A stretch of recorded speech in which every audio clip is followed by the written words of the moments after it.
با عرض سلام و درود بپرسیم خدمت همه دوستان و عزیزان. امروز ما اینجا یک نساس داریم که با راه اندازی مستقیم است، کانتاکتور خطی و اون ما میخواهیم که با جاش یک اینورتر MS300 وصل کنیم. این هم نساسی ماست و این هم کانتاکتوری که برای راه اندازی مستقیمی همون نساس لازمه.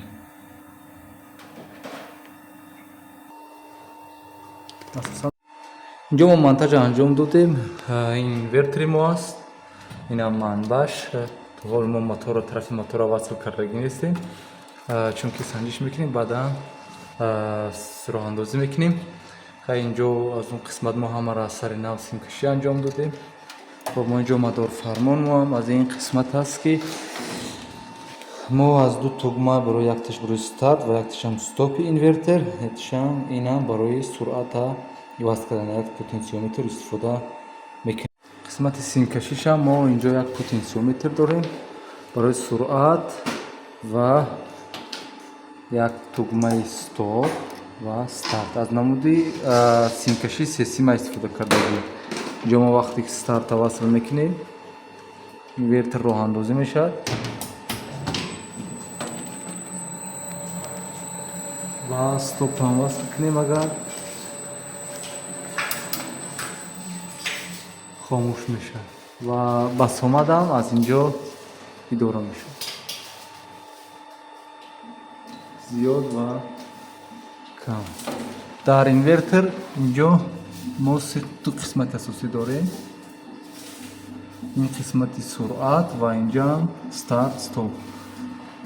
برای یک تا DCM سیم است و یکی هم است ME3 سیوم ورودی و دیگرش هم ME1 در بالا باشد.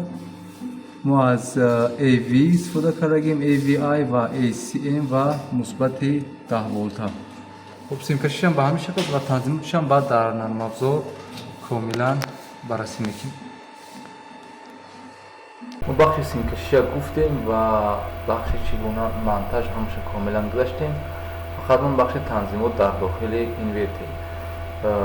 سر اول ما قسمت سیم کشی را یک بار دیگر میفهمونیم که چگونه ما از نقشه چگونه ما سیم کشی را انجام دادیم و بعدا هم میریم پارامترهای مهمی که باید برای همین روندی که ما استفاده کردیم مهمان هم پارامتر را پیوستیم.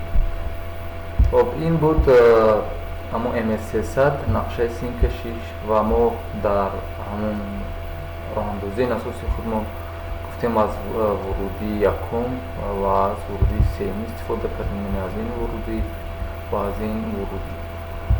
خب چرا که از ورودی یکم و سوم اینا حاضر در نقشه کاملا میکنیم که این هم سبب داره چگونه و اونجا سه سیمی که بود یک تشم یعنی از این DCM آمدگی بود. از DCM که آمد میرود قسمتی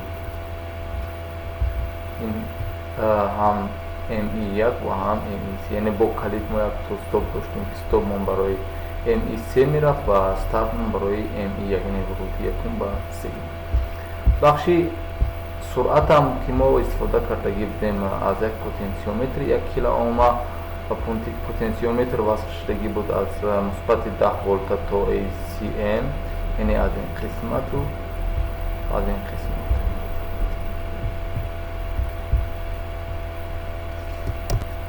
این از این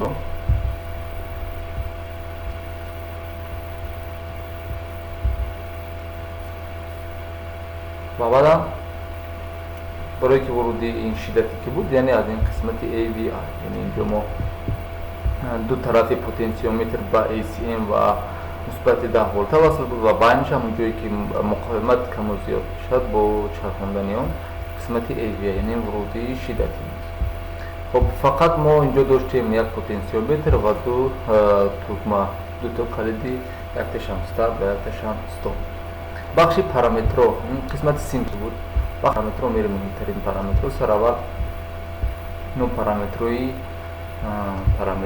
که برای موتور یعنی ما گفتیم در اینورتر سر اول ما باید اینورتر با موتور بشناسونیم تا که موتور اینورتری که موتور را اندازه میکنه باید همه هیمایا و همه اون چیزاش همه هیمایاش کاملا درست باشن. бахши параметрҳое ки тааллуқ ба мотор доранд бинед 05 ҳастанд, яъне 05 мотор параметр мебинед, яъне 0501 сар аввал ҷараёни ҳамон ҷараёни пурраи мотор ҳаст. дар қисмати ҳамон болои моторҳо ҳамаш ин дарча декад ки чанд ампер, аз мотори мо ҳам буд 6-8 ампер ва баъдан ҳам боз тавоноии мотори мо аз мотори мо 3 киловатта буд, ҳамонтур шумо чанде ки бошад, ва баъдан ҳам боз суръат буд, инҷо суръати мотор буд ва дигар қутбо ин дигар параметршо қадар муҳим аст. яъне муҳимтарин бояд шумо тавоноии мотор, ҳамон киловаттша, ҷараёни мотор ва басоматша. хоб болотарам дар дигар параметрҳо шиддаташам муҳима, яъне мо кадом шиддат дорем ва боз бахши дигари параметр, яъне параметрҳои фармони мотор буд ки мо чӣ гуна аз кадом параметрҳо барои фармон истифода мекунем. параметрҳои фармон буданд дар параметрҳои 00, аз параметрҳои 00-20 буду ва 00-21 буду, яъне дуто муҳимтарин параметр доштем. 00-20 яъне манбаи басомат ва манбаи фармони старт ва стоп, ки дар мо манбаи басомат аз аналог инпут, яъне аз ҳамон потенсиометр истифода шуда буд, яъне барои ҳамин мо параметри 00-20 рӯи 2 мегузорем. параметри 00-21 ҳам фармонам аз экстернал терминал, яъне ҳамон терминалҳои беруне ки дар яъне маъни ин экстернал терминал ҳам яъне ҳамино аст, яъне ҳамин вурудиҳо аст, яъне мо аз ино истифода карда кардем барои ҳамин маъни ҳамон экстернал терминал ҳам. ва бозам як чизи дигар мо иҷо истифода кардагӣ будем, яъне стоп метода мо хусусан мо истифода кардем. мо як рӯи як гузоштем ки зуд стоп мешад, яъне мо таваққуфаш зуд аст. хоб ин буд параметрҳои моторро ворид кардем ба инвертер, манбаи фармон яъне ран стоп, манбаи басомат. хоб як чизи муҳими дигарам инҷо ҳаст. дар бахши синкашӣ мо гуфтем ки аз намуди старт стоп истифода кардагӣ будем. мо қаблан барои роҳандозӣ фақат аз як калиди гардон барои ран ва стопи инвертер истифода мекардем, аммо инҷо мо аз як дута тугмаи старт ва стоп, як теғаи бастаи стоп ва теғаи бози старт истифода карда ҳастем. ва ин параметрҳоро мо ниёз аст дар қисмати ҳамин параметрҳои вурудиҳо, параметрҳои ду танзимота анҷом диҳем. якумин параметр дар 2.00 аст ки мегӯяд ки шумо ҳамон роҳандози мотор, яъне аз экстернал терминал вақте ки истифода мекунед, дусима бошад ё ки сесима бошад, яъне шумо агар дусима бошад фақат бигем як калиди васиқада истифода мекунем, якташ барои старт ва якташ дигараш барои форвард, чапкарду роста. мисол дар намуди дусимаро агар инҷо мушоҳида кунед, агар параметри 0200 мо рӯи як гузорем, яъне аз як калид, аз як сим фарз кунем mi1 мо истифода мекунем барои ран стоп, мегӯяд ки форвард, рану стоп ва иншам барои форвард, реверс стоп, яъне ин гуна бошад. мисол дар инам бошад, агар бо дусимаи дигар агар рӯи ду гузорем, мегӯяд ки mi1 дар инҷо барои фақат ран стоп дар кор, яъне мо агар васлш кунем, яъне ҳамин агар васл бошад ин ран мешад, агар қат бошад стоп, ва mi2 ҳам инҷо барои форвард рейс, яъне чапгард ростгард истифода мекунем.